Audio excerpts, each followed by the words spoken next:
الرحمن الرحیم السلام علیکم ورحمۃ اللہ وبرکاتہ. الحمد للہ نحمده ونستعینه ونستغفره ونؤمن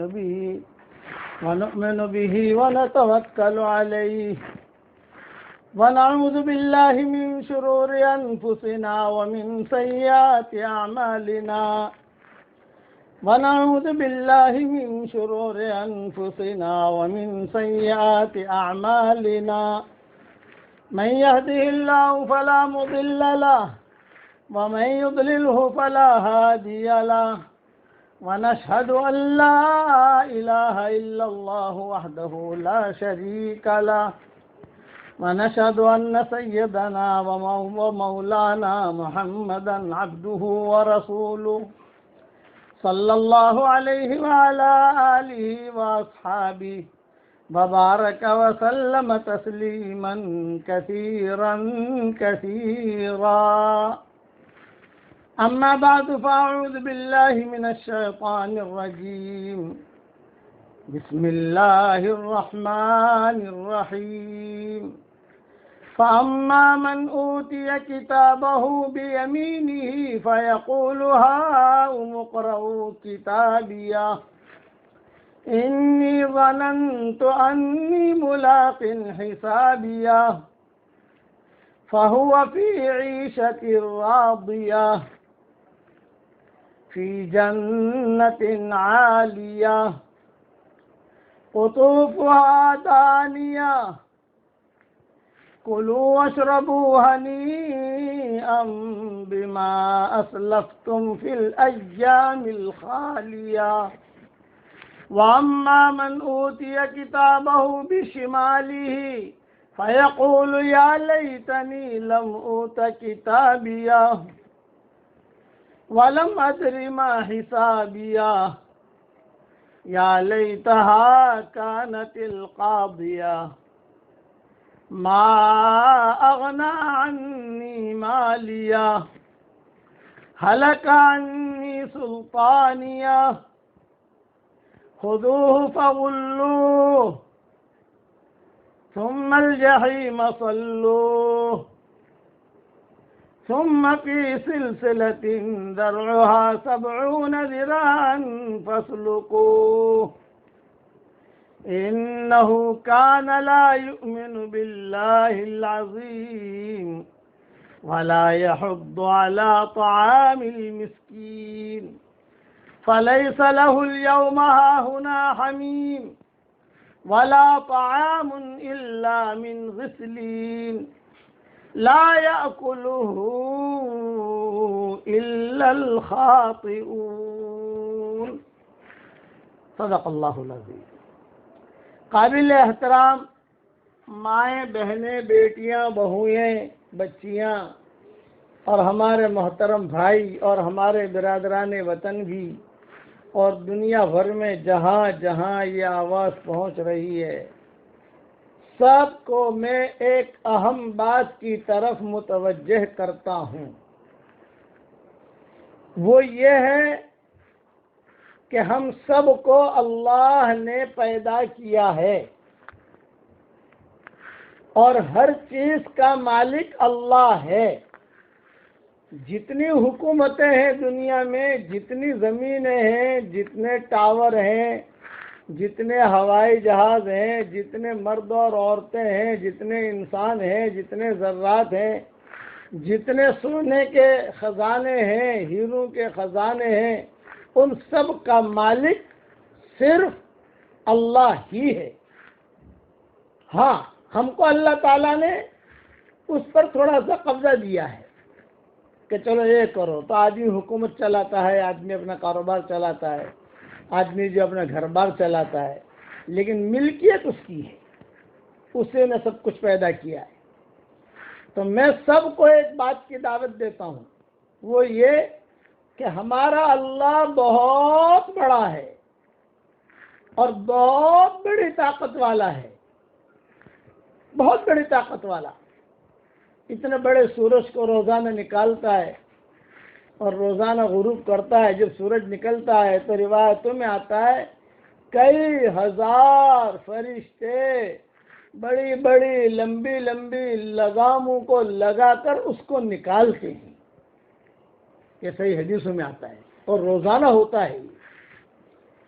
اور جب ڈوبتا ہے تو ڈوبتے ہی سب سے پہلے مغرب کی نماز پڑھتا ہے سورج, اللہ کے سامنے سجدہ کرتا ہے اور اللہ تعالیٰ سے پوچھتا ہے کہ اللہ پاک کیا کروں؟ تو اللہ تعالیٰ کہتے ہیں کہ چل اب مشرق کی طرف سے نکلنا. تو اللہ کی ڈیوٹی پر یہ مامور ہے. پھر اللہ تعالیٰ ایک دن کہیں گے کہ جہاں سے آیا ہے وہیں سے نکل, مغرب میں ڈوبا مغرب سے نکل, بس توبہ کا دروازہ بند ہو گیا. اس لیے آج کی رات ہماری رمضان کی وداعی رات ہے, آخری رات نہیں کہہ رہا میں, وداعی رات کہہ رہا. اللہ تعالیٰ ہمیں بار بار یہ رمضان عطا فرمائے عافیت کے ساتھ. کل کی جو رات ہوگی وہ لیلۃ الجائزہ ہوگی, انعام کی رات ہوگی.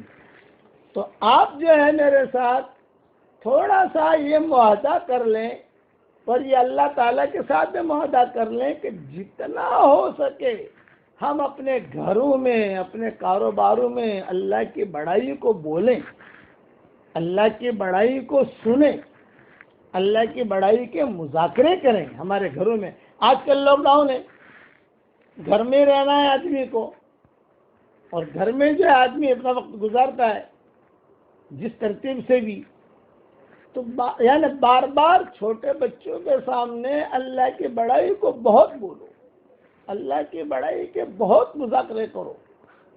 حضور اکرم صلی اللہ علیہ وسلم کا جب نکاح ہو گیا حضرت خدیجہ رضی اللہ تعالیٰ عنہا کے ساتھ, اور پھر حضرت خدیجہ نے ہدیہ دیا زید بن حارثہ, اور پھر حضور صلی اللہ علیہ وسلم نے حضرت خدیجہ کو ہدیہ دیا. اس کے لمبی تفصیل ہے. تو آپ صلی اللہ علیہ وسلم کا بھی نبوت تو ملی نہیں ہے, ابھی تو نبوت ملنے میں 15 سال باقی ہیں. لیکن حضور صلی اللہ علیہ وسلم فرماتے تھے کہ شروع سے ہی میں اللہ کی بڑائی کو بولتا تھا. اللہ بڑے ہیں. یہ بے ایمان جو ہوتے تھے وہاں, وہ اگر کچھ اور کام کرتے تو حضور صلی اللہ علیہ وسلم کبھی متوجہ نہیں ہوتے. ایک ہی بات کہتے تھے, کرنے والا اللہ ہے, کرنے والا اللہ ہے, کرنے والا اللہ ہے. تو جتنا ایمان کا مذاکرہ کریں گے اتنا ہمارا ایمان مضبوط ہوگا. دیکھو ایمان الگ چیز ہے, عقیدہ الگ چیز ہے, دونوں میں فرق ہے. آج جو ہے ہمارا ایمان, عقیدہ تو ہے, عقیدہ یہ الگ چیز ہے. ایمان آمنت باللہ یہ کہا گیا, لیس البر ان تولوا وجوہکم قبل المشرق والمغرب ولكن البر من آمن باللہ والیوم الآخر. اللہ کی ذات پر ایمان لائے, دکھائی نہیں دیتا اللہ, آخرت کا دن دکھائی نہیں دیتا, فرشتے دکھائی نہیں دیتے, فرشتے ہیں جہاں پر میرا بیان سن رہے ہیں گھر گھر میں, اور جو سڑک میں سن رہا ہے, یا کوئی اپنے جنگل میں بیٹھا ہوا سن رہا ہے, یا کوئی اپنے مکان میں بیٹھا ہوا سن رہا ہے, تو وہاں فرشتے ہیں. جہاں دین کی بات کہی جاتی ہے فرشتے آٹومیٹک پہنچ جاتے ہیں. روایتوں میں آتا ہے دین کی بات جہاں ہوتی ہے فرشتوں کو خوشبو محسوس ہوتی ہے. فرشتے کہتے ہیں ہلم الی حاجتکم, ارے آؤ بیان شروع ہو گیا, آؤ ہلم الی حاجتکم, ہلم الی حاجتکم, ہلم الی حاجتکم, تمہارے حاجت کی طرف آؤ. یہ صرف بیان کے لیے نہیں, آپ نماز شروع کرو گے تو فرشتے آ جائیں گے, آپ قرآن شریف پڑھنا شروع کرو گے فرشتے آ جائیں گے, آپ ذکر شروع کرو گے فرشتے آ جائیں گے. تو اس پر یقین لانا, دکھائی نہیں دیں گے, یہ نہیں ہے کہ فرشتے دکھائی دیں گے, نہ دکھائی نہیں. کبھی کبھار اللہ تعالیٰ کا کوئی نظام چلتا ہے تو فرشتے کو آدمی دیکھ لیتا ہے, جیسے صحابہ دیکھتے تھے بعض مرتبہ.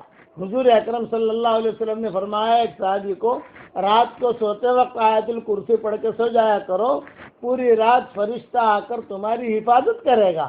تو وہ صحابی یہ کہتے تھے میں آیت الکرسی پڑھتا تھا اور فرشتہ میرے کمرے میں داخل ہوتا تھا اور مجھے سلام کرتا تھا، میں اس کو سلام کا جواب دیتا تھا۔ یہ کبھی کبھار ہوتا ہے۔ حضور صلی اللہ علیہ وسلم نے فرمایا کہ طواف کرتے کرتے رکن یمانی سے لے کر حجر اسود تک کوئی آدمی جب یعنی وہاں سے چلتا ہے، فرشتے اس سے مصافحہ کرتے ہیں، تو صحابہ کہتے تھے ہم جاتے تھے، ہم کرتے تھے طواف، فرشتے ہمارا مصافحہ کرتے تھے۔ یہ ایمان تھا۔ اس لیے ایمان اور عقیدہ دونوں میں فرق ہے۔ ایمان کامل مانگا گیا ہے، اللہم انی اسألک ایمانا کاملا ویقینا صادقا، اے اللہ سچا یقین دے، رہا حالات کے اتار چڑھاؤ ہوگا۔ آج یہ سمجھو کہ میرے سر میں بھی درد نہ ہو اور مجھے کوئی ٹینشن نہ ہو اور میں اپنی پوری زندگی گزار لوں، یہ تو کبھی بھی نہیں ہوگا۔ کبھی سردی، کبھی گرمی، کبھی بچپنا، کبھی جوانی، کبھی نوجوانی، کبھی بڑھاپا، کبھی بیماری، کبھی تندرستی، کبھی غریبی، کبھی امیری، یہ اتار چڑھاؤ اللہ کی طرف سے ہوگا۔ خود حضور صلی اللہ علیہ وسلم پر حالت آئے، بھئی آپ سے بڑھ کر کون نہیں ہو سکتا ہے؟ مجھے بتاؤ، آپ سے بڑھ کر کون ہو سکتا ہے؟ حضرت خدیجہ سے شادی ہو رہی ہے، حالات پر حالات آ رہے ہیں۔ چلو ابھی اسلام آیا نہیں ہے، ابھی اسلام آنے میں دیر ہے، وہ تو جب سیرت شروع کروں گا انشاءاللہ تو شروع کروں گا، لیکن اسلام آنے کے بعد بھی یعنی ایمان آ گیا، اسلام آ گیا اور جو ہے اپنا لوگوں کو دعوتیں دینا شروع کر دیا مکہ مکرمہ کے اندر، حالات پر حالات۔ شعیب ابی طالب میں 3 سال تک رہے، صحابہ کہتے تھے کہ ہم پر ایسے حالات آئے ہیں کہ جو چیز ہمیں ملتی تھی ہم کھا لیتے تھے۔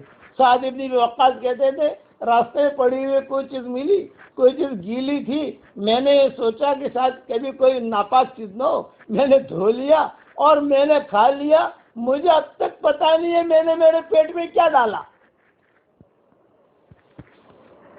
خود حضور صلی اللہ علیہ وسلم بھوکے رہتے تھے، بچیاں تھیں، بچیاں پیدا ہو گئی تھی، حضرت خدیجہ بھی تھی، شعیب ابی طالب حضرت خدیجہ بھی تھی، حضرت ابوبکر بھی تھا۔ 3 سال تک پورے مکہ والوں نے بائیکاٹ کر دیا، پورے مکہ والوں نے، کہ ان سے کوئی ربط قائم نہ کرے، کوئی بات چیت نہ کرے، کوئی ان سے دھندا نہ کرے۔ بچے روتے تھے شعیب ابی طالب میں، تو مشرکین بے ایمان جو تھے مکہ مکرمہ کے، ان کے کچھ لوگ اچھے بھی تھے، سلیم الفطرت بھی تھے، تو وہ مکہ والوں کو جمع کر کے کہتے تھے کہ ان بچوں نے کیا قصور کیا ہے، تم ان بچوں کو کیوں ستاتے ہو؟ یہ حالات ہے۔ اور کعبے کے اوپر جو ہے یعنی کعبہ جو ہے اس کے اوپر انہوں نے ایگریمنٹ لگا دیا، یہ کہا کہ محمد کو ان کے ساتھیوں کو کھولا نہیں جائے گا، ایگریمنٹ۔ سارے عرب لوگ جو ہے مکہ آتے تھے، وہ ایگریمنٹ دکھاتے تھے، دیکھو ہم نے ان لوگوں کا بائیکاٹ کیا ہے، تم لوگ ان سے کوئی معاملہ مت کرنا، اگر معاملہ کرو گے تم کوئی بائیکاٹ کر دیں گے ہم۔ یہ حالت تھے۔ ہے کون؟ یہ کہ نبی، اور ساتھ میں کون ہے؟ یہ کہ حضرت خدیجہ، ساتھ میں کون ہے؟ کہ ابوبکر، ساتھ میں کون ہے؟ کہ عمر۔ حالات۔ اس لیے میرا ایک جملہ یاد رکھنا، حق کی پرورش اللہ مخالف فضاؤں میں کرتا ہے۔ حق جو پلتا ہے نا وہ مخالف فضاؤں میں پلتا ہے، جب فضائیں مخالف ہوتی ہیں۔ گلاب جو ہوتا ہے نا وہ کانٹوں کے درمیان ہوتا ہے، گلاب کے کانٹوں کے درمیان ہوتا ہے اور اس میں ہی وہ اچھا لگتا ہے۔ زبان جو ہے 32 دانتوں کے بیچ میں ہوتی ہے۔ ہمارے والد صاحب رحمۃ اللہ علیہ فرماتے تھے کہ زبان 32 دانتوں کے بیچ میں ہوتی ہے لیکن بہت ہوشیار ہوتی ہے، کھاتی بھی ہے، پیتی بھی ہے، سوتی بھی ہے، لیکن دانتوں کے نیچے نہیں آتی۔ یہ میرے والد صاحب بیانوں میں کہتے تھے ہمارے ساتھیوں کو کہ دائی بھی جو ہوگا وہ 32 دانتوں کے بیچ میں ہوگا، حالات پر حالات آئیں گے۔ یعنی ایک ہفتے میں 2 موتیں ہو گئی بڑی بڑی حضور صلی اللہ علیہ وسلم کے گھر میں۔ ابو طالب جو بالکل سہارا تھے حضور صلی اللہ علیہ وسلم کا، کوئی مسئلہ آئے تو ابو طالب کی وجہ سے کوئی حضور تو پہنچتا نہیں تھا، رب تھا ان کا۔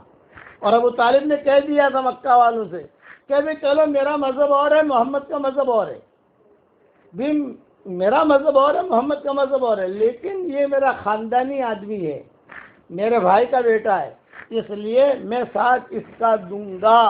چنانچہ کتابوں میں لکھا ہے کہ برابر ساتھ رہے، اور اللہ کا کرنا کہ جہاں شاید ابی طالب سے نکلے، دھیان سے سننا، یہ مختصر سیرت سنا رہا ہوں، جب حضرت خدیجہ کی شادی کروائی تو سودا اور عائشہ کی بھی شادی کروا دوں، وہ بھی تھوڑا سا سمجھا دوں آپ کو کہ کیسے حالات میں ہوا ہے معاملہ۔ ایسے نامناسب حالات کے گھر میں کچھ نہیں، اور چچا کا انتقال ہو گیا۔ چلو علی بھاگے بھاگے آئے، حضرت میرے ابا کا انتقال ہو گیا، میرے 4 بیٹے تھے ابو طالب، 4 بیٹے۔ اچھا جب انتقال کے وقت قریب آیا تو یہ اطلاع ہوئی حضور کو کہ بہت بالکل سکرات میں ہے، تو روایت میں یہ بھی ہے کہ حضور صلی اللہ علیہ وسلم خود تشریف لے گئے اور وہاں جا کر بیٹھے ابو طالب کے پاس۔ او ہو کیا منظر ہوگا! اور کتابوں میں یہ بھی لکھا ہے کہ ابو طالب کی پیشانی پر ہاتھ رکھا جب ان کا انتقال ہو رہا تھا، اور ایک طرف حضور بیٹھے ہوئے، سامنے ابو جہل بیٹھا ہوا، ایک طرف حضور بیٹھے ہوئے اور سامنے ابو جہل بیٹھا ہوا، اور ابو طالب جو ہے ایک آنکھ سے حضور کو دیکھ رہے اور ایک آنکھ سے ابو جہل کو دیکھ رہے، اور ابو طالب سمجھ گئے تھے کہ اب میرا دنیا سے جانے کا وقت قریب ہے۔ تو حضور صلی اللہ علیہ وسلم نے ابو طالب سے کہا کہ چچا آپ نے میری بہت خدمت کی ہے اور میرا بہت سہارا بنے ہو آپ، اب آپ کا دنیا سے جانے کا وقت ہے، بس صرف اتنا کہہ دو، کلمہ پڑھ لو، میں سن لوں، بس میں اکیلا سن لوں گا، تو تمہارے بارے میں گواہی دوں گا حشر کے میدان میں کہ میرے چچا نے کلمہ پڑھا تھا۔ یہ بات ابو جہل سن گیا، ابو جہل سن گیا، سامنے بیٹھا ہوا تھا وہ، تو اس نے کہا ہاتھ رکھ کر، ہاتھ پکڑ کے، یا ابا طالب قل علی ملت عبد المطلب، قل علی ملت عبد المطلب۔ حضور بیٹھے ہوئے کہ حضور صلی اللہ علیہ وسلم بیٹھے ہوئے، یہ نہیں کہ حضور نہیں تھے وہاں، قل علی ملت عبد المطلب، عبد المطلب کی ملت پر جا رہا ہوں یہ کہو، اور حضور کہنے لگے قل علی ملت محمد۔ یعنی کیا منظر ہوگا، اور حضور کے دل پر کیا گزر رہی ہوگی، اور فرشتے بھی رو رہے ہوں گے یہ منظر دیکھ کر، اس لیے کہ روح نکالنے والے فرشتے تو سب کے ایک ہی ہوتے ہیں، یہ نہیں کہ مسلمان کے روح اسرائیل نکالتے ہیں، بے ایمان کے روح دوسرا کوئی فرشتہ آگے نکالتا ہے، یہ تو ہے نہیں۔ تو حضور کہہ رہے تھے قل علی ملت محمد، علی ملت رسول اللہ، اور ابو جہل کہہ رہا قل علی ملت عبد المطلب، بس ان کی زبان سے جملہ نکلا علی ملت عبد المطلب، اور ان کی روح قبض ہو گئی۔ بس جہاں روح قبض ہوئی حضور دھاڑے مار کر روئے، بہت روئے، کہ آخر تک میں کوشش کرتا رہا۔ قرآن کی آیتیں نازل ہوئی، انک لا تہدی من احببت ولکن اللہ یہدی من یشاء۔ آپ جسے چاہے حضرت ہدایت نہیں دے سکتے، ہدایت تو ہم دیں گے۔ وَهُوَ أَعْلَمُ بِالْمُهْتَدِينَ۔ اب کیا کریں، بے ایمانوں کے طریقے پر دفن کریں کہ ایمان والوں کے طریقے پر دفن کریں؟ تو حضور صلی اللہ علیہ وسلم نے ان کے 4 بیٹے تھے، یہ ابو طالب کے، علی، جعفر، عقیل، طالب، یہ 4، 2 مسلمان تھے، 2 بے ایمان تھے۔ تو حضور نے ان کو، اب بڑے حضور ہو گئے، اب بڑے تو حضور ہو گئے، چچا تو چلا گیا،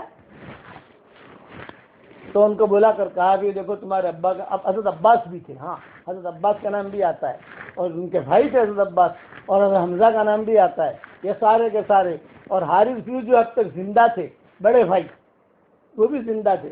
یوں کہا کہ بھئی اب جو ہے ان کا تو انتقال ہو گیا، تو تم جو ہے ان کو جو بھی طریقے سے دفن کرنا چاہو کرو، اور حضرت علی کو بلا کر چپکے سے بلایا، حضرت علی کو، علی علی علی علی علی یہاں، علی یہاں، جعفر یہاں، اور بلا کر کہا بھائی تمہیں ابا کے جنازے میں تو جانا ہے، تدفین کر لو ان کی، لیکن واپس آ کر جلدی سے غسل کر لینا، یہ حضور نے ان دونوں سے کہا۔ حضرت علی سے حضرت جعفر سے، کیونکہ دونوں مسلمان تھے. عباس ابھی مسلمان نہیں ہوئے، حضرت عباس جو ہے مسلمان نہیں ہوئے. اور ابو جہل جو ہے مکہ مکرمہ میں خوشیاں منا رہا. کیا دیکھو محمد کا سہارا چلا گیا، محمد کا سہارا چلا گیا، یعنی کہ ان کا ایک ستون، ایک وہ خدمت کرنے والا آدمی چلا گیا. اور یہاں حضور جو ہے بہت غم میں. حضرت خدیجہ نے کہا آج بہت غم میں نظر آتے ہیں. تو خدیجہ کی طبیعت بھی پل بر ماشا پل بر تولا تھی. انہوں نے کہا کہ بہت غم میں نظر آتے ہیں، کیا بات ہے؟ یہ فرمایا کہ بس مجھے اتنے مجھے عباس بھاگے آئے. حدیثوں میں آتا ہے حضرت عباس بھاگے آئے، بھاگے. حضرت خوشخبری دے رہا ہوں. آپ نے فرمایا بتاؤ. یہ کہا کہ ابو طالب کی زبان سے میں نے کلمہ سنا. یہ حضرت عباس نے کہا. تو حضور نے فرمایا لا، میں نے نہیں سنا ہے. یہ حضور نے جملہ کہا، میں نے نہیں سنا ہے، تم نے سنا ہے. میں اس کو مانوں نہ مانوں یہ میرا اختیار نہیں ہے، میں نے نہیں سنا ہے. یہ حضور نے حضرت عباس سے کہا. یہ حدیثوں میں باتیں آتی ہیں. اب یہاں آئے، یہاں اب دیکھو حالات، میں حالات بتا رہا ہوں. حج کی پرورش اللہ مخالف فضاؤں میں کرتا ہے. بچیاں تو پیدا ہو چکی تھی، زینب، رقیہ، ام کلثوم، حضرت فاطمہ، یہ تو تھی. اچانک جو ہے جب ابو طالب کو دفن کرنے کے بعد آئے تو اچانک بھاگی حضرت فاطمہ آئی. ابو یا بیٹی آئی، ابو امی کی طبیعت بہت خراب ہے. حضور بھاگے آئے تو حضرت خدیجہ جو ہے سکرات میں تھی. ایک ہی ہفتے میں 2 بڑے حادثے ہوئے. تو ابو جہل کہتا تھا دیکھا ہمارا جادو کیسا ہے کہ محمد سے دونوں بڑوں کو چھین لیا ہم نے. لیکن یہ نہیں سمجھتے تھے کہ حج کی پرورش مخالف فضاؤں میں ہوتی ہے. حضور صلی اللہ علیہ وسلم کسی جگہ مشغول تھے. اب ایک بچی آئی، دوسری بچی آئی، تیسری بچی آئی، اور یہ تو حضور بہت گھبرائے. ابھی تو میرا یہ غم بھی دور نہیں ہوا ابو طالب کا، اور یہ بچیاں خبر لا رہی ہیں. بھاگے گئے تو وہاں خدیجہ جو سکرات میں. اوہو، یعنی اتنا غم حضور نے لے لیا، خاموش رہتے تھے. یہ 2 بڑے چلے گئے کیوں؟ ابو طالب باہر کا سب سنبھال لیتے تھے اور حضرت خدیجہ گھر کا سنبھال لیتی تھی، بچیوں کو سنبھال لیتی تھی، یہ کرتی تھی وہ کرتی. حضرت خدیجہ انتقال کا وقت قریب آیا تو حضور صلی اللہ علیہ وسلم نے اخیر جو باتیں کی ہیں. خدیجہ تم دنیا سے جا رہی ہو، اللہ کا تمہیں سلام آیا ہے، جبریل سلام کہہ رہے ہیں، اور وہ یہ بھی کہہ رہے ہیں خدیجہ کو برا نہ لگے تو میرا بھی سلام کہو. اور جبریل آپ کو، اب جبریل بھی آپ کو سلام کہہ رہے ہیں. حضرت خدیجہ نے آنکھیں کھولی، کچھ باتیں کی. پھر حضرت خدیجہ نے کہا اشہد ان لا الہ الا اللہ واشہد انک رسول اللہ، میں ایمان پر جا رہی ہوں دنیا سے. کئی وصیتیں کی. میری کتاب بکھرے موتی 14ویں جلد میں حضرت خدیجہ کی وصیتیں دیکھ لینا انشاءاللہ. 13 جلدیں چھپ گئی ہیں. 14ویں جلد میں حضرت خدیجہ نے اپنے انتقال پر حضور سے کیا کیا کہا تھا وہ تم دیکھ لینا. اس میں آخر میں یہ وصیت کی کہ حضرت اب میں دنیا سے جا رہی ہوں، میرے دنیا سے جانے کے بعد میری فاطمہ کا بہت خیال رکھنا. اس پر حضور بہت روئے. حضرت فاطمہ سب سے چھوٹی تھی اور حضور صلی اللہ علیہ وسلم سے حضرت فاطمہ کو بہت محبت بھی تھی. فطری طور پر چھوٹی بچی ہوتی ہے تو فطری طور پر ایک محبت ہوتی ہے، فطری طور پر یہ بات ہوتی ہے. حضرت خدیجہ کو دفن کیا. دفن کر کے اچھا جنازے کی نماز تو آئی نہیں تھی، اس لیے جنازے کی نماز نہیں پڑھی. اب گھر میں کون ہے یہ سننا. اب گھر میں کون ہے؟ حضور صلی اللہ علیہ وسلم ہے، بیٹیاں ہیں. کوئی لمبے چوڑا خادم نہیں ہے. آج تو ہمارے آج تو 5 خادم یہاں کھڑے رہتے ہیں، 5 خادم وہاں کھڑے رہتے ہیں. حضور صلی اللہ علیہ وسلم کتابوں میں لکھا ہے کہ گھر کا سارا کام حضور کرتے تھے. نبوت تو مل چکی تھی، اسی لیے تو شہر ابی طالب میں جانا پڑا حضور صلی اللہ علیہ وسلم کو، اسے کلمے کی وجہ سے جانا پڑا. تو حضور جو ہے بچیاں اس قابل ہو گئی تھی کہ کچھ دیکھ لے وے، کچھ روٹی بنا لے وے، کچھ کام کر لے وے، لیکن پھر بھی باہر کے جو کام تھے ابو طالب کرتے تھے وہ تو حضور کو کرنے پڑے. اور وہاں ابو جہل، یہ جتنے بھی چودھری تھے نا، یہ کہتے تھے ہمارا جادو چل گیا، کہ ابو طالب کو بھی مار دیا، خدیجہ کو بھی مار دیا. ابو بکر عمر تھے، یہ نہیں کہ نہیں تھے، لیکن گھریلو معاملات میں کون دخل دے؟ یعنی باہر کا کام کر لے ہوئے، لیکن گھر میں کیا ہو رہا ہے؟ پانی بھی آپ لاتے تھے، بچوں کے ساتھ کھانا بھی آپ کھاتے تھے، بستر اپنا صاف کرنا ہو تو حضور کرتے تھے. یعنی بیوی جو کام کرتی ہے حضور خود کر رہے ہیں. بچیاں کرتی تھی، بچے سے کہتے کہ نہیں چلو، یعنی سب مل کر گھر کا کام کرتے تھے. یہ لاک ڈاؤن میں آپ بھی مل کر گھر کا کام کرو. یہ لاک ڈاؤن ہے نا، تو اس میں کبھی برتن جو ہے شوہر بھی دھو لے، کوئی حرج کی بات نہیں ہے، حضور نے بھی دھوئے. سارا کام بیوی پر نہیں ڈالا جاتا، بچے مل کر دھو لے. بہت ٹینشن میں رہتے تھے، کتابوں میں لکھا ہے، بہت فکر میں. اتنے میں حضرت خولا آئی. یہ جگ ممانی تھی حضرت خولا، اور وہ جو ہے یعنی حضور صلی اللہ علیہ وسلم سے بہت بے تکلف بھی تھی، اور حضور صلی اللہ علیہ وسلم ان کا خیال بھی کرتے تھے. پھر بعد میں ان کے بارے میں قرآن کی آیتیں بھی نازل ہوئی حضرت خولا کے بارے میں. قد سمع اللہ قول التی تجادلک فی زوجہا وتشتکی الی اللہ. یہ آیت حضرت خولا کے بارے میں نازل ہوئی. حضرت عمر اس عورت کا دو عورتوں کا حضرت عمر بہت خیال رکھتے تھے. دو عورتوں کا، ایک حضرت خولا کا اور ایک ام ایمن کا. کہ حضور کے انتقال سے ام ایمن زندہ تھی، اور آخر میں ماؤں کے درمیان میں اگر کچھ تھوڑی سی جیسے سوکونوں میں ہوتی ہے نا تھوڑی بہت، تو یہ ام ایمن جو جا کر سنبھالتی تھی. حضرت فاطمہ کو جو شادی ہوئی تو حضرت فاطمہ کو تیار کرنے والی ام ایمن تھی اور ام سلمہ تھی. یہ حدیثوں میں آتا ہے. حضرت فاطمہ کو جو نکاح ہو گیا، شادی ہو گئی، تو تیار کون کرے؟ تو حضور نے خود نے فرمایا ام ایمن یہ میرے باپ کے ساتھ رہی ہوئی ہے. باپ سے باندھی تھی نا. پھر حضور صلی اللہ علیہ وسلم آمنہ کے ساتھ رہی، پھر حضور صلی اللہ علیہ وسلم کے ساتھ رہی ام ایمن اور ام سلمہ. کسی نے کہا عائشہ، فرمایا نہیں وہ تو خود بچی ہے. کہ حضرت فاطمہ بڑی تھی، حضرت عائشہ چھوٹی تھی. تو عائشہ نہیں، ام سلمہ اور ام ایمن، ان دونوں کو حضور نے کہا فاطمہ کو تیار کرو. یہ اور اس طرح حضرت عمر ام ایمن اور حضرت خولا کا بہت خیال کرتے تھے، بہت. یہ حضرت خولا حضور کے پاس آئی اور اگر تھوڑی سی بے تکلفی، حضرت بہت ٹینشن میں ہیں آپ اور بہت فکر میں ہیں کچھ.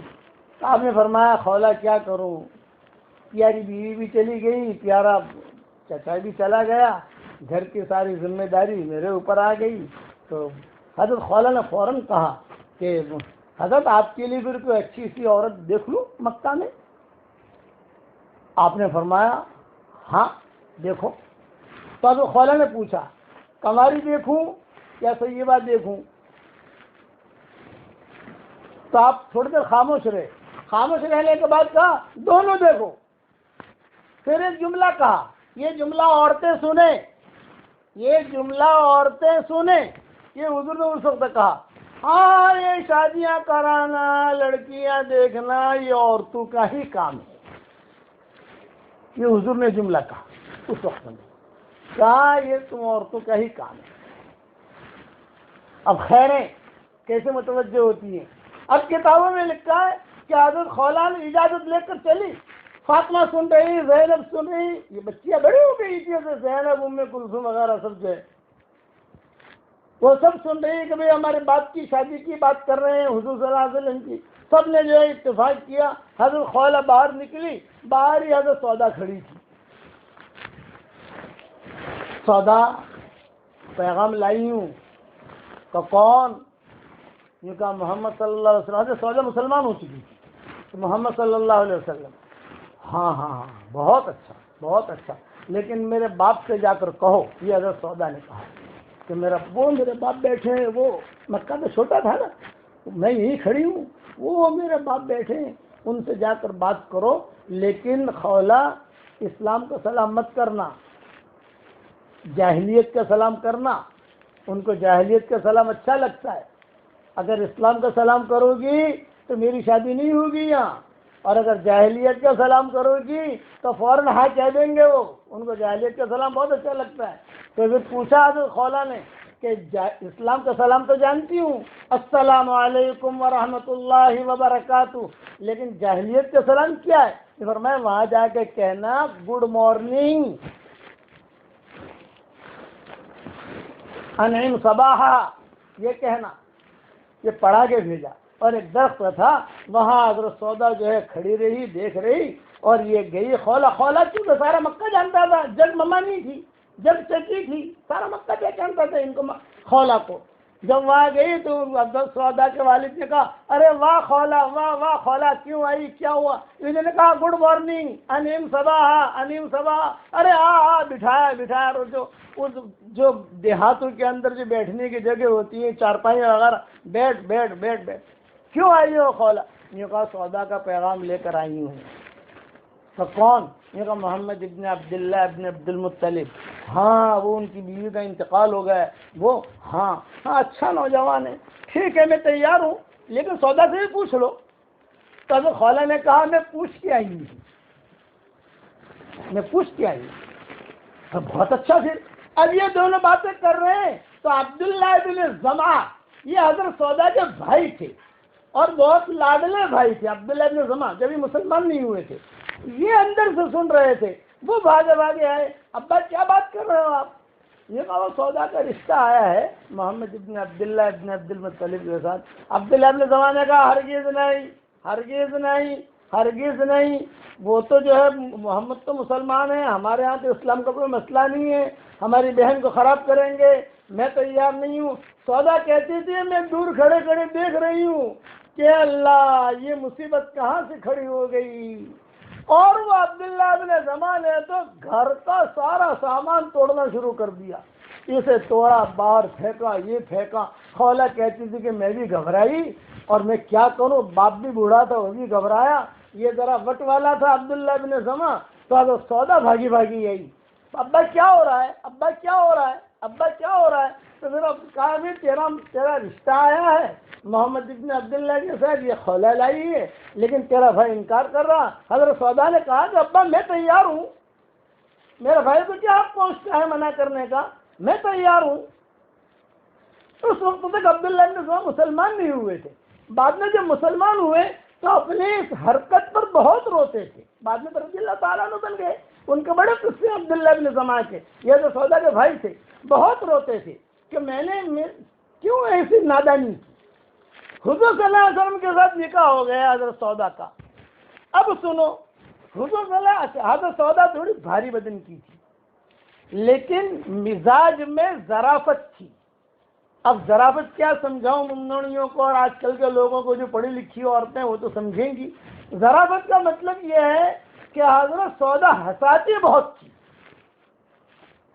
حضور کو ہنساتی تھی، تو وہ ہنسانے کی وجہ سے حضور سارے غم بھول جاتے تھے۔ بچی کو ہنساتی تھی، کبھی جو ہے زینب کو ہنسا دیا، کبھی فاطمہ کو ہنسا دیا، حضور کو ہنسا دیا۔ تو آپ فرماتے تھے یہ سودا کے آنے کی وجہ سے میرا ٹینشن کافی ہلکا ہو گیا۔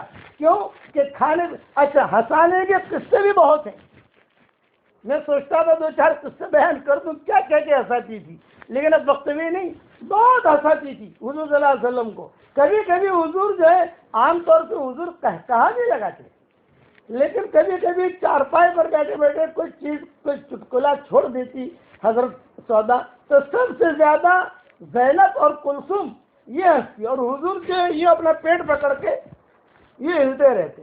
حضرت فاطمہ جو ہے چونکہ چھوٹی تھی وہ سمجھتی نہیں تھی کہ کیا ہو رہا ہے۔ چلو بقیہ تفصیل کل پوری کریں گے انشاءاللہ، یہ مفتی صاحب۔ ابھی حضرت عائشہ کا تو رہ ہی گیا، کل انشاءاللہ لیلۃ الجائزہ میں حضرت عائشہ کے ساتھ لے لیں گے انشاءاللہ مسئلہ۔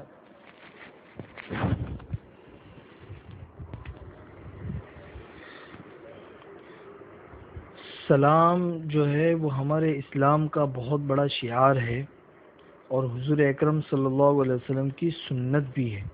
ایک دوسروں کو سلام کرنا، ایک دوسروں کو سلام کرنا یہ حضور اکرم صلی اللہ علیہ وسلم کی بہت بڑی سنت بھی ہے، اور احادیث میں اس کی بہت تاکید بھی آئی ہے۔ صحابہ کرام تو ایک دوسروں کو سلام کرنے کا اتنا اہتمام کرتے تھے کہ اگر دو صحابی کی ملاقات ہوئی، انہوں نے ایک دوسروں کو سلام کیا، ایک نے سلام کیا، دوسرے نے جواب دیا، بیچ میں ایک درخت حائل ہو گیا، ایک صحابی درخت کے اس طرف سے اس طرف گئے اور دوسرے درخت کے اس طرف سے اس طرف گئے، تو اتنے معمولی سے فاصلے کے بعد بھی اگر ملتے تھے تو وہ دوبارہ سلام کرتے تھے۔ اتنا اہتمام تھا حضور اکرم صلی اللہ علیہ وسلم کے زمانے میں ایک دوسروں کو سلام کرنے کا۔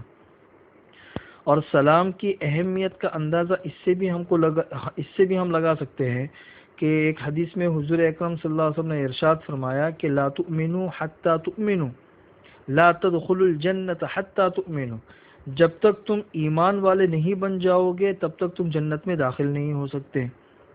ولا تؤمنوا حتی تحابوا، اور تمہارا ایمان کامل نہیں ہو سکتا اس وقت تک جب تک آپس میں ایک دوسروں سے محبت نہ کرنے لگو۔ پھر حضور نے ارشاد فرمایا کہ اولا ادلکم علی شیء اذا فعلتم تحاببتم، کہ کیا میں ایسی چیز بتاؤں کہ اگر وہ کام تم کرو تو آپس میں تمہارے محبت پیدا ہو جائے گی۔ صحابہ کرام نے ارشاد فرمایا کہ حضرت ضرور بتائیں۔ تو اس وقت حضور اکرم صلی اللہ علیہ وسلم نے ارشاد فرمایا کہ آپس میں سلام کو رواج دو۔ تو کڑی اس طرح ملتی ہے کہ آپس میں سلام کو رواج دینے سے محبت پیدا ہوتی ہے، اور محبت پیدا ہونے سے ایمان کامل ہوتا ہے، اور ایمان کے کمال سے انسان کو جنت کا راستہ ملتا ہے، انسان جنت میں داخل ہوتا ہے۔ اسی سے ملتی جلتی ایک دوسری روایت ہے کہ جب حضور اکرم صلی اللہ علیہ وسلم مدینہ منورہ میں تشریف لے گئے تو مدینہ منورہ جانے کے بعد سب سے پہلا جو بیان حضور نے مدینہ منورہ میں کیا ہے، سب سے پہلا وہ یہی تھا کہ یا ایھا الناس اطعموا الطعام، اے لوگو، چار چیزیں حضور نے بیان فرمائی۔ پہلی بات تو کہی کہ لوگوں کو کھانا کھلاؤ، پھر دوسرا وصلوا الارحام، صلہ رحمی کرو، رشتہ داریوں کو نبھاؤ، اور تیسری چیز ارشاد فرمائی کہ افشوا السلام، آپس میں سلام کو رواج دو، وصلوا باللیل والناس نیام، رات میں نماز پڑھو جب لوگ سوئے ہوئے ہو۔ تو جو انسان یہ چار کام کرے گا تو کیا ہوگا؟ تدخل الجنت بسلام، تم لوگ سلامتی کے ساتھ جنت میں داخل ہو جاؤ گے۔ تو انتہائی سلامتی کے ساتھ جنت میں داخل ہونے کے لیے جو چار چیزیں حضور نے ارشاد فرمائی، اس میں سے ایک چیز کیا ہے؟ افشاء سلام، سلام کو عام کرنا۔ اس لیے ہم اپنے معاشرے کے اندر سلام کو خوب عام کریں، یہ حضور اکرم صلی اللہ علیہ وسلم کی سنت بھی ہے اور جنت میں داخل ہونے کا سبب اور ذریعہ بھی ہے۔ سلام سے متعلق کچھ مسائل ہیں، آپ لوگوں کو بتا دوں۔ ایک مسئلہ تو یہ ہے کہ سلام جب انسان کرتا ہے تو کہاں تک سلام ہے؟ السلام علیکم ورحمۃ اللہ وبرکاتہ، بس یہ سلام کی انتہا ہے برکاتوں پر۔ بعض لوگ اس کے اوپر اور بھی بہت سارا اضافہ کرتے ہیں، وبرکاتہ ومغفرتہ ورضوانہ، یہ اضافہ ثابت نہیں ہے۔ حضرت عبداللہ ابن عباس رضی اللہ تعالیٰ عنہ ارشاد فرماتے تھے کہ ہر چیز کی ایک انتہا ہے، اور سلام کی انتہا جو ہے وہ برکت پہ ختم ہو جاتی ہے، وبرکاتہ، بس اس سے آگے کا اضافہ نہیں۔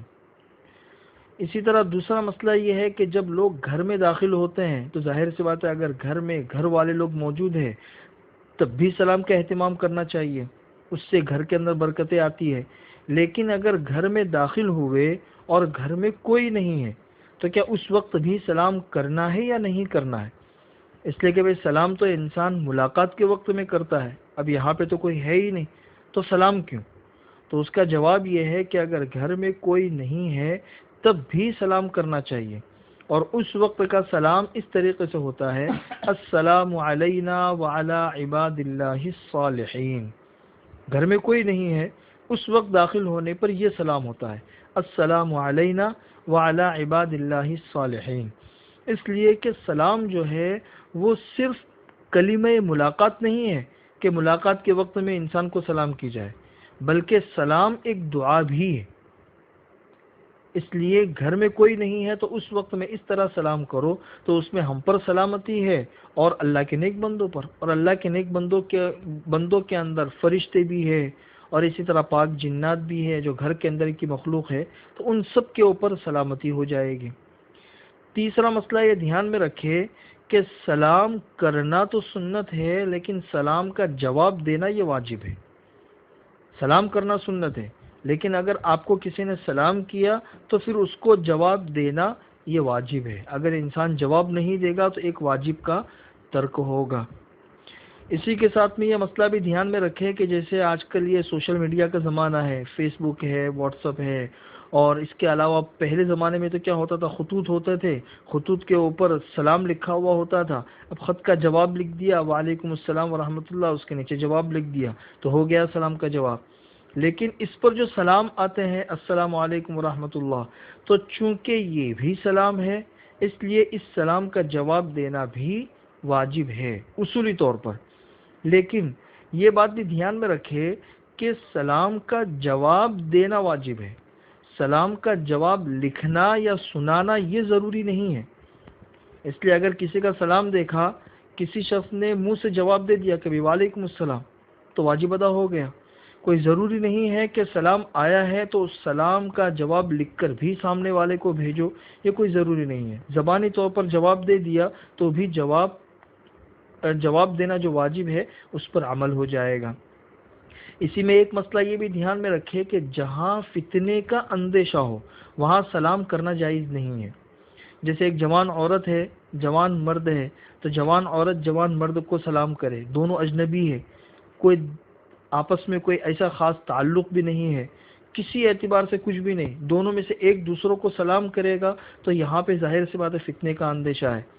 اگر ایسے وقت میں کوئی سلام کرے تو سلام کا جواب بھی نہیں دینا چاہیے۔ جیسے کوئی مرد ہے، اس نے کسی عورت کو سلام کر لیا تو عورت جواب نہ دے، عورت ہے اس نے مرد کو سلام کر دیا تو مرد جو ہے نا وہ اس کا جواب نہ دے۔ ہاں جہاں پہ فتنے کا اندیشہ نہ ہو تو پھر وہاں پر تھوڑی سی گنجائش ہے۔ جیسے ایک شیخ ہے یا بڑا عالم ہے، استاد ہے، وہ عورتوں کے مجمع میں چلا گیا اور اس نے سلام کر لیا، تو یہاں پہ چونکہ ایک بہت بڑا مجمع ہے تو یہاں پر سلام کرنے میں کسی قسم کے فتنے کا اندیشہ نہیں ہے۔ چنانچہ احادیث کے اندر ثابت ہے کہ حضور اکرم صلی اللہ علیہ وسلم گزرے، عورتوں کا ایک مجمع بیٹھا ہوا تھا اور حضور اکرم صلی اللہ علیہ وسلم نے ان عورتوں کے مجمع کو سلام کیا۔ تو چونکہ حضور اکرم صلی اللہ علیہ وسلم ایک محترم شخصیت تھی اور لوگ ان کی طرف متوجہ تھے، تو یہاں پہ حضور اکرم صلی اللہ علیہ وسلم نے سلام کیا۔ اس لیے جہاں پر اس قسم کے فتنے کا اندیشہ نہ ہو تو وہاں پر اگر سلام کر لیا تو کوئی حرج نہیں ہے، لیکن عمومی حالات میں ایک اجنبی مرد ہے، اجنبی عورت ہے، وہ دونوں تنہا ہے اور راستے میں ملے تو اس طریقے سے ایک دوسروں کو سلام کرنا درست نہیں ہے۔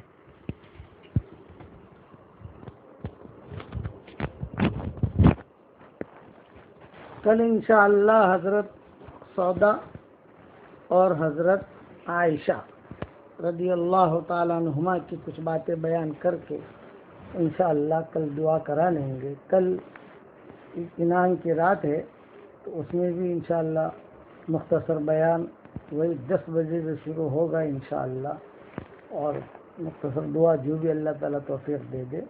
لیکن چونکہ حضرت سودا اور حضرت عائشہ کا نکاح کی ترتیب ابھی دے رہے ہیں، یعنی وہ مضمون شروع ہوا ہے تو مضمون انشاءاللہ بیان کر دیں گے۔ اور حضرت سودا کیا ہنساتی تھی وہ بھی اگر اللہ نے توفیق دی تو بھی 2-4 قصے بیان کر دوں گا انشاءاللہ۔ لیکن یہ کہ اب جو ہے میرا جو ہدیہ دیا ہوا ہے سورہ اخلاص کا، آپ لوگوں کو وصیت کو ہو نصیحت کو ہو اس پر پابندی کرنا، شروع کر دینا، انشاءاللہ بہت فائدہ ہوگا، بہت فائدہ ہوگا۔ آج بھی میں نے الحمدللہ 1000 مرتبہ پڑھ لیا، حالانکہ میری مشغولیت آپ کے سامنے ہے، اس لیے آپ کو میں 1000 مرتبہ تو روزانہ نہیں کہتا، کم سے کم 100 مرتبہ تو میں کہوں گا، 100 مرتبہ تو کم سے کم ہونا ہی چاہیے۔ اس کے بعد جو دعا مانگو گے اللہ تعالیٰ آپ کی دعاؤں کو قبول کرے گا۔ دعا کر لو۔ اللہم صلی علی محمد وعلی آل محمد کما صلیت علی ابراہیم وعلی آل ابراہیم انک حمید مجید۔ اللہم لک الحمد کلو ولک المن کلو ولک الشکر کلو ولک الخلق کلو ولک الفضل کلو وإلیک یرجع الامر کلو وإلیک یصعد الکلم الطیب کلو۔ اللہم لک الحمد بالاسلام، لک الحمد بالایمان، لك الحمد بالقرآن، لك الحمد حتى ترضى، لك الحمد إذا رضيت، لك الحمد بعد الرضا، لك الحمد عدد الشفع والوتر، لك الحمد عدد الشفع والوتر، كما تحب وترضى، كما يحب ربنا ويرضى. اللهم إنا نعوذ بك من عمل يخزينا، اللهم إنا نعوذ بك من غنى يطغينا، اللهم إنا نعوذ بك من صاحب يؤذينا، اللهم إنا نعوذ بك من أمل يلهينا، اللهم إنا نعوذ بك من فقر ينسينا، اللهم إنا نعوذ بك من إبليس وجنوده، ونعوذ بك من أن تصد عنا وجهك يوم القيامة يا أكرم الأكرمين يا أجود الجوادين. اللهم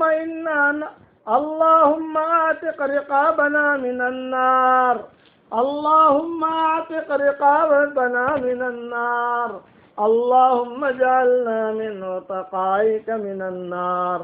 اللهم إنك عفو كريم تحب العفو فاعف عنا. اللهم لا تردنا خائبين، بل ردنا إلى دیننا ردا جمیلا. اے اللہ ہمارے گناہوں کو بل ردنا إلى دیننا ردا جمیلا. اے اللہ ہمارے گناہوں کو معاف فرما، اے اللہ ہماری خطاؤں سے درگزر فرما. اے اللہ کسی زمانے میں سلف صالحین جب رمضان کو رخصت کرتے تھے تو بہت روتے ہوئے رخصت کرتے تھے. یہ رمضان کی آخری وداعی رات ہے. اے اللہ ہم نے وہ رات بھی دیکھی جب رمضان شروع ہوا تھا اور پہلی تراویح ہم نے پڑھی تھی، اور آج تو نے ہمیں وہ رات بھی دکھائی کہ آج رمضان رخصت بھی ہو رہا ہے اور یہ وداعی رات ہے. سب سے پہلے تو ہم تیرا شکر ادا کرتے ہیں کہ تو نے ہمیں رمضان تک پہنچایا، اور تیرا شکر ادا کرتے ہیں کہ تو نے ہمیں روزے رکھنے کی توفیق عطا کی، تو نے قرآن پڑھنے کی توفیق عطا کی، اور تو نے تراویح پڑھنے کی توفیق عطا کی، دین کی باتیں سننے اور کہنے کی توفیق عطا کی. یہ تیرا شکر ہے، تیرا کرم ہے. اے اللہ ہم نے سنا ہے جب شکر کیا جاتا ہے تو نعمت کو تو بڑھا دیا کرتا ہے. اے اللہ اس پڑھنے پڑھانے کو تو قبول فرما. اے اللہ اپنے دربار میں قبول فرما. اے مولا کریم جو عبادتیں ہم رمضان کے مہینے میں کرتے تھے وہی عبادتیں شوال میں بھی کرنے کی توفیق دے، وہی عبادتیں ذوالقعدہ میں کرنے کی توفیق دے. اے اللہ توفیق تو تو دے گا. اے اللہ غفلت کی وجہ سے توفیق چھین لی جاتی ہے. اے اللہ غفلت کی چھتریوں کو دور فرما دے. موت کے بعد کی ہلاکتوں سے تو حفاظت فرما. اے اللہ موت کے بعد کی ہلاکتوں سے تو حفاظت فرما. اے اللہ رمضان کو ہم رخصت کر رہے ہیں لیکن رمضان کے انوار کو رخصت نہیں کر رہے. اے اللہ رمضان کو تو رخصت کر رہے ہیں، وہ تو جانا ہی جانا ہے، لیکن رمضان کی عبادتوں کو رخصت نہیں کر رہے ہیں.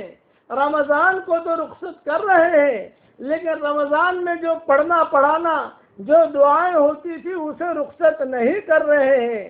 رمضان کو تو رخصت کر رہے ہیں لیکن رمضان میں جو تہجد پڑھتے تھے ہم اسے رخصت نہیں کر رہے ہیں. اے اللہ رمضان کو تو رخصت کر رہے ہیں لیکن رمضان کے جو انوار اور رمضان کے جو برکات اور رمضان میں جو قرآن کا پڑھنا، دعاؤں کا مانگنا، دعاؤں کا سننا، دینی مجلسوں میں بیٹھنا، تیرے مذاکرے کرنا، تیری باتوں کو یاد کرنا، اور سورہ اخلاص بہت پڑھنا، صبح شام کی دعائیں بہت پڑھنا، ہم اس کو رخصت نہیں کر رہے ہیں. اے اللہ تو اس رمضان کے آنے کو قبول فرما، رمضان کے رہنے کو قبول فرما، اور رمضان کے جانے کو بھی قبول فرما. ہم اقرار مجرم ہیں. اے اللہ ہم اقرار مجرم ہیں کہ بہترین مہمان کا ہم نے کوئی اکرام نہیں کیا، مگر تو کریم ہے. کریم ہمیشہ اپنے کرم کو نبھایا کرتے ہیں. اے کریم کرم کا معاملہ فرما، اے رحیم رحم کا معاملہ فرما. حضرت محمد صلی اللہ علیہ وسلم نے اس امت کے لیے جتنی خیر کلان کی دعائیں مانگی ہیں وہ ساری کی ساری اس مبارک رات میں تو ہمارے لیے قبول فرما، اور جن شرور سے پناہ چاہیے ان شرور سے عافیت سے تو ہماری پوری پوری حفاظت فرما۔ اے اللہ، جس نے بھی ہم سے دعاؤں کے لیے کہا ہو یا دعاؤں کے لیے خطوط میں لکھا ہو یا جن کا ہم پر کسی قسم کا حق اور احسان ہو، یا اللہ جو مجھے اپنی دعاؤں میں یاد کرتے رہتے ہوں یا دعا کے لیے کہنا چاہتے تھے مگر کہہ نہیں سکے ہیں، ان کے دل ہی دل میں رہ گئی، اے اللہ ان کی اور ہماری ساری جائز مرادوں کو پوری فرما کر اس میں خیر کی شکل اور صورتیں پیدا فرما۔ اے اللہ، تیرے مبارک ناموں کے طفیل سے اور حضور صلی اللہ علیہ وسلم کے مبارک ناموں کے طفیل سے اور بدریین کے ناموں کے طفیل سے مشائخ میں لکھا ہے کہ بدریین کے ناموں کے ساتھ بھی دعائیں قبول ہوتی ہیں، اور اے اللہ ہر اس چیز سے جو تجھے پسند ہو، اے اللہ ان ساری کی برکت سے عافیت سے تو ہماری ساری دعاؤں کو قبول فرما۔ جس کے دل میں جو جائز مراد ہو عافیت سے ان کے مرادوں کو پوری فرما کر اس میں خیر کی شکلیں اور صورتیں پیدا فرما۔ اے اللہ، رمضان کے جاتے ہی فرشتوں کی ڈیوٹیاں بھی کم ہو جائیں گی، فرشتوں کی ڈیوٹیاں بھی کم ہو جائیں گی، اور رمضان جب رخصت ہوتا ہے تو قبرستان والے بہت غمگین ہو جاتے ہیں، قبروں میں جو مرحوم ہوتے ہیں وہ غمگین ہو جاتے ہیں، وہ کہتے ہیں یہ مبارک مہمان کی چھتری سے ہم بھی فائدہ اٹھا رہے تھے، کتابوں میں ہم نے پڑھا ہے مرحومین کو اگر عذاب ہوتا ہے تو ان کے عذاب کو ہلکا کر دیا جاتا ہے، اور بعض کتابیں کوئی پڑھا ہے کہ کئی مرحوم ایسے ہوتے ہیں کہ ان کے عذاب کو ختم کرنے کا فیصلہ کر دیا جاتا ہے۔ اے اللہ، انہیں بھی پتہ ہوتا ہے کہ آج وداعی رات ہے، کل چاند نکلنے والا ہے، وہ بھی ٹینشن میں ہے، کبھی ایک مہینہ بہت مزہ کیا اور اللہ کی رحمت متوجہ رہی۔ اے اللہ، ہم آپ سے درخواست کرتے ہیں، آپ کے مبارک ناموں کے طفیل سے درخواست کرتے ہیں، اور آپ کے قرآن کے طفیل سے درخواست کرتے ہیں، اور آپ کے کعبہ اور بیت معمور کے طفیل سے برکت سے دعا مانگتے ہیں، آپ کے عرش کے برکت سے دعا مانگتے ہیں، لوح و قلم کے برکت سے دعا مانگتے ہیں، سدرۃ المنتہا کے برکت سے دعا مانگتے ہیں، طوبہ درخت کے برکت سے دعا مانگتے ہیں، اور جتنی مخلوق آپ نے پیدا کی ہے اے اللہ ان میں جو صالح صالحات ہیں ان کی برکت سے ہم دعا مانگتے ہیں کہ اے اللہ جو آپ نے عذاب ہلکا کیا ہے اے اللہ ان کے عذاب کو تو ختم ہی فرما دے، اس مبارک رات میں ان کی قبروں کو جنت کے باغوں میں سے ایک باغ بنا دے۔ اے اللہ، اس مبارک رات میں جتنے بھی مرحوم اسلام کی حالت میں دنیا سے رخصت ہوئے ہو ان سب کی قبروں کو نور سے منور فرما دے۔ اے اللہ، ان کے قبروں کو جنت کے باغوں میں سے ایک باغ بنا دے۔ تیرا چاہ لینا کافی ہے، تجھے کسی سے مشورہ نہیں کرنا، تجھے جبریل کو نہیں پوچھنا، تجھے اسرائیل کو نہیں پوچھنا، تجھے کسی نبی کو نہیں پوچھنا، تیرا چاہ لینا کافی ہے۔ تو نے قرآن میں کہا ہے انما امرنا، کہ میرا معاملہ ایسا ہے کہ کوئی چیز کو میں کہوں کہ ہو جا وہ چیز ہو جاتی ہے۔ اے اللہ، جتنے مرحومین اسلام کی حالت میں چاہے مرد ہو چاہے عورتیں ہوں، چاہے جوان ہو چاہے بوڑھے ہوں، جو بھی ہوں، جو دنیا میں اور عرب ہو عجم ہو، دنیا میں جہاں پر بھی ہوں، اے اللہ ان کی قبروں کو تو نور سے منور فرما، اور آج کے مبارک رات میں ان کے اوپر سے مکمل عذاب کے دور کرنے کا فیصلہ فرما دے۔ اے اللہ، تیری جہنم بھرنے کے لیے اغیار کافی ہیں اور تیرے عذاب کے لیے اغیار کافی ہیں۔ اے اللہ، ہم تو تیرے تجھ سے رحمت کی امید کرتے ہیں اور حسن ظن رکھتے ہیں، ہمارے حسن ظن کے مطابق اس وقت میں جو زمین کے اوپر ہے ان کو بھی معاف فرما دے، جو زمین کے نیچے ہے ان کو بھی معاف فرما دے۔ اے اللہ، ہمارے یہ رمضان ہماری زندگی کا آخری رمضان نہ ہو، ہماری زندگی کا آخری مہمان نہ ہو، بلکہ بار بار یہ مہمان آ رہا ہو اور بار بار اس مہمان کا ہم استقبال کر رہے ہو، اور بار بار ہم لبیک پڑھ رہے ہو، اور بار بار ہم جو ہے تراویح پڑھ رہے ہو۔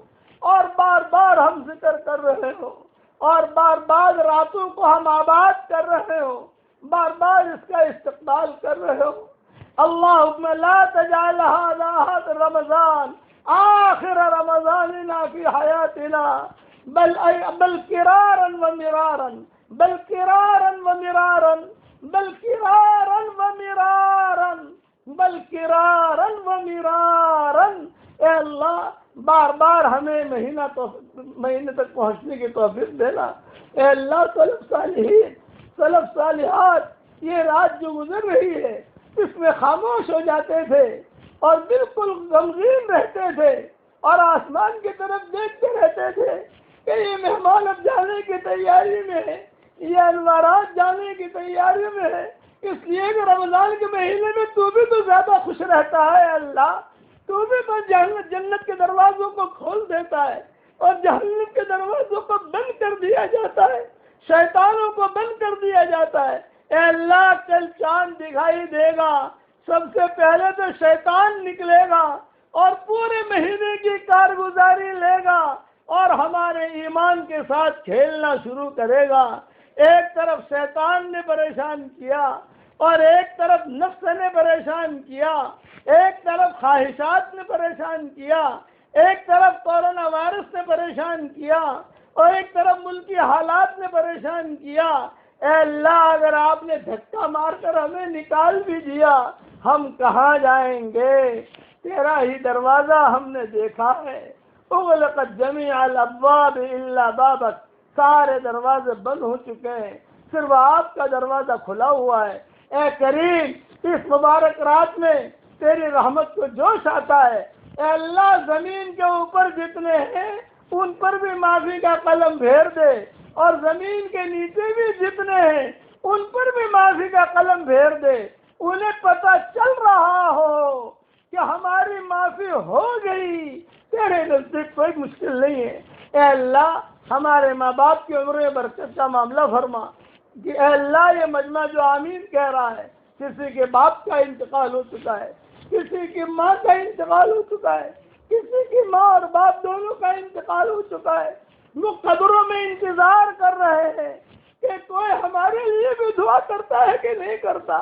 اے اللہ ہمارے ماں باپ کی مغفرت فرما, ان کی ہڈی ہڈی کو جنت نصیب فرما, ان کی ہڈی ہڈی کو جنت نصیب فرما. اور جو زندہ ہو تیری اطاعت میں صحت کے ساتھ ان کی عمر میں برکت کا معاملہ فرما. تیری اطاعت کے ساتھ صحت کے ساتھ ان کی عمر میں برکت کا معاملہ فرما. رب ارحمہما کما ربونا صغارا, رب ارحمہما کما ربونا صغارا. اے اللہ یہ رات ہے, ہم نے حدیث میں پڑھا ہے رات کے وقت میں تو اپنے دونوں ہاتھ پھیلاتا ہے. اس وقت میں اللہ تو نے اپنے دونوں ہاتھ پھیلائے ہیں, مسلم شریف کی حدیث ہے, اور تو کہتا ہے کہ ہے کوئی معافی مانگنے والا جسے میں معاف کر دوں. اے اللہ ہم معافی مانگنے والے موجود ہیں, ہم سوال کرنے والے موجود ہیں, بھکاری موجود ہیں, خاندانی فقیر موجود ہیں. ہم جیسا بھکاری نے تیری زمین نے دیکھا ہے نہ آسمان نے دیکھا ہے, اور تجھ جیسا غنی بھی ہم نے نہیں دیکھا. اے اللہ ہم سب کے گناہوں کو معاف فرما دے, ہماری گردنوں کو جہنم سے آزاد فرما دے, ہماری گردنوں کو جہنم سے آزاد فرما دے. اے رمضان تجھے ہم الوداع کہتے ہیں لیکن تیرے انوارات کو الوداع نہیں کہتے. اے رمضان الوداع یا رمضان, الوداع یا رمضان. اے اللہ ہم نے کتابوں میں پڑھا ہے سلف صالحین کے یہاں گھروں میں جو بوڑھیاں ہوتی تھی, بوڑھی عورتیں, یہ بیٹھی بیٹھی تسبیح لے کر گنگناتی تھی اور کہتی تھی الوداع یا رمضان, نودعک یا رمضان, لا نودعک انوارک, نودعک یا رمضان, لا نودعک طاعاتک و ذکر اللہ سبحانہ و تعالی. یہ کہہ کر وہ بوڑھی عورتیں روتی تھی. کوئی کہتا امی نماز پڑھ لو تو وہ کہتی ہے کہ بس میری نماز تو آج یہی ہے کہ میں اس رمضان کو خوشی خوشی رخصت کروں. اے اللہ اس رمضان کو ہم رخصت کرتے ہیں. اب یہ رمضان تیرے پاس پہنچے گا اور 1441 کی مہر لگا کر عرش کے نیچے رکھ دیا جائے گا, حشر کے میدان میں نکالا جائے گا. اے اللہ ہمارے روزے ہماری موافقت میں گواہی دے رہے ہو, اور یہ رمضان ہماری موافقت میں گواہی دے رہا ہو، تو اس کی غیب سے صورت شکلیں پیدا فرما۔ اے اللہ تیرے محبوب کی امت بہت پریشان ہے، اے اللہ اس کی پریشانیوں کو دور فرما۔ جو بھی بیمار ہوں ان کو شفائے کاملہ عاجلہ دائمہ مستمر عطا فرما۔ جو مقروض ہوں عافیت ان کے قرضوں کے ادا ہونے کی غیب سے صورت شکلیں پیدا فرما۔ اے اللہ جن کو شادی کی ضرورت ہو حلال بستروں کا ان کے لیے انتظام فرما، اور جو حرام بستروں کے عادی ہیں اس سے تو پوری حفاظت فرما۔ اے اللہ ہمارے آنکھوں کے میل کو دور فرما، آنکھوں کے زنا سے ہماری حفاظت فرما، ہاتھ کے زنا سے ہماری حفاظت فرما، خیالات کے زنا سے ہماری حفاظت فرما، اور شرمگاہوں کے زناؤں سے ہماری حفاظت فرما۔ ہمارے ایک بال کو تیرے دین کے لیے قبول فرما لے۔ اے اللہ ہمارے ایک بال کو تیرے دین کے لیے قبول فرما۔ ہماری آنکھوں کو نورانی بنا دے، ہماری زبان کو نورانی بنا دے، ہمارے پٹھوں کو نورانی بنا دے، ہمارے بالوں کو نورانی بنا دے، ہماری انگلیوں کو نورانی بنا دے، ہمارے گوشت کو نورانی بنا دے، ہماری کھال کو نورانی بنا دے، ہمارے ماحول کو نورانی بنا دے، اور ہمیں نور ہی نور کر دے۔ ہماری زبان سے جو جملے نکلے اس میں بھی نور بھر دے۔ یا نور، اے اللہ آپ نور ہے۔ اللہ نور السماوات والارض، یہ تو نے قرآن میں کہا ہے۔ اللہ نور السماوات والارض، اللہ آسمان اور زمینوں کا نور ہے۔ اے نور ہمیں نورانی بنا دے اور ہماری ساری پریشانیوں کو دور فرما۔ اے اللہ ہمارے اس ملک سے پریشانی دور فرما، مہاراشٹر سے اس بیماری کو دور فرما، اور پورے ایشیا سے اس بیماری کو دور فرما، اور یورپ اور افریقہ اور آسٹریلیا سے اس بیماری کو دور فرما۔ اور اے اللہ جہاں رمضان کا الوداع کہہ رہے ہیں، ہم اس کورونا وائرس کو بھی الوداع کہہ رہے ہیں۔ اے اللہ رمضان کو تو بہت روتے ہوئے کہہ رہے ہیں، اور اللہ کورونا وائرس کو ہنستے ہوئے رخصت کر رہے ہیں کہ بھائی تو جا، یہ مصیبت ٹلے پوری انسانیت کے اوپر سے۔ اے اللہ اس رمضان کے مہینے میں جو بھی عبادتیں ہوئیں تیرے دربار میں تو قبول فرما۔ اچانک کا خیر ہمیں نصیب فرما، اچانک کے شر سے ہماری حفاظت فرما۔ ہواؤں کے ساتھ جو خیریں آتی ہیں وہ خیریں ہمارے لیے مقدر فرما، اور ہواؤں کے ساتھ جو برائیاں آتی ہیں ان برائیوں سے عافیت سے ہماری حفاظت فرما۔ اے اللہ رات کے وقت میں جو خیریں آسمانوں سے اترتی ہیں وہ ہمارے لیے مقدر فرما، اور رات کے وقت میں جو شر اور جو برائیاں اور اس کی چادریں آسمانوں سے اترتی ہیں اس سے تو پوری انسانیت کی اور پوری امت کی تو پوری حفاظت فرما۔ اے اللہ جتنی مخلوق تو نے بنائی ہے ان کی تعداد کے برابر ہم تیری تعریف بیان کرتے ہیں۔ جتنی مخلوق تو نے بنائی ہے ان کے بارش کے قطروں کی تعداد کے برابر تیری تعریف بیان کرتے ہیں۔